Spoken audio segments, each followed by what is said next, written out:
Hello guys, at kwento ko lang sa inyo no, at experience ko na po to no. Habang ang eroplano po kasi ay pababa, okay? Talagang andyan na yung saya mo, yung kaba no, tulad ng ganito.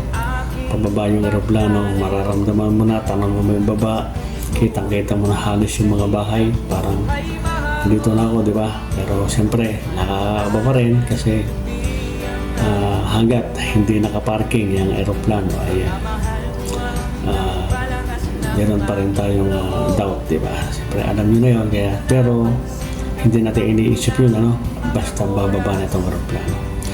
Okay, at shoutout po doon sa mga talagang pag umuwi ng Pilipinas at nakasakay sa aeroplano na tulad nito ay talaga namang damang-damo mo yung saya na talaga hindi mo mapahiwatin. Gusto mo nang bumaba, gusto mo nang tumayo, kunin mo yung mga personal belongs nasa loob ng aeroplano. Okay guys, at shout out po sa lahat ng mga OFW na uuwi ngayon, magbabakasyon, di ba?